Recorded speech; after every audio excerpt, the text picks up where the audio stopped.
Hey guys, today we're going to be in Acts chapter 11 looking at growing pains of the early church. So if you have an imagination, what I want you to do is to picture with me that you have a view of God that is about the size of this box.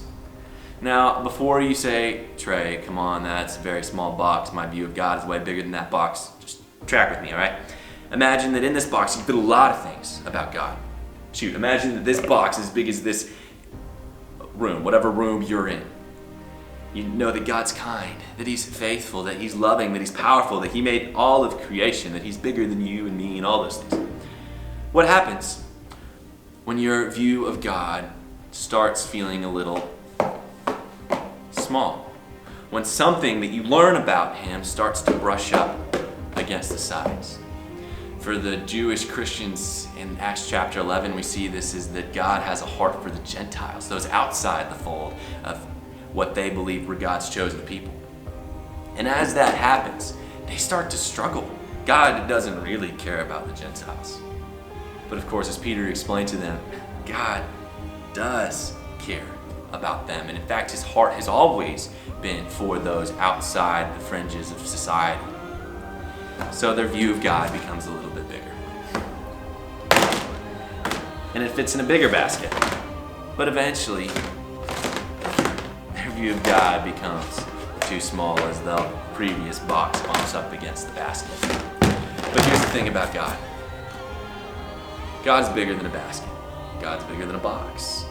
God's bigger than this room that I'm sitting in, or the city of Nashville that I'm in, or this state, or even this world. God is the God who spoke the universe into existence.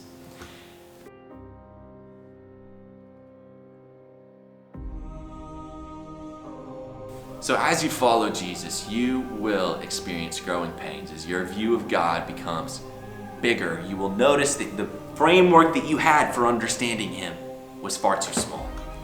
As you learn more about Him, all of a sudden you will become smaller and He will become bigger, and in that process your faith will grow and your worship will grow because you'll see God as being more of who He is. And because of that, it's so much more amazing that He wants a relationship with us. And I love this passage in Acts chapter 11 because we see the church in Antioch being the first place where believers are called Christians. And you know who are called Christians? It's largely made up of Gentiles, people who were on the fringes of Jewish society. In other words, from the very offset of Christianity, God's heart has been for those on the fringes of society. So no matter where you come from, if you don't feel like you have a religious heritage, come on, you are welcome into the family of God. So my challenge is twofold today. If you are not a believer, if you don't know Jesus yet, know that God has a heart for you. He loves you and He wants a relationship with you, and He has a purpose for you in His much bigger story that He's telling. And if you are a believer, I want you to ask God to show you one way, just one way, because there's a bunch of them, but just one way that your view of Him is too small.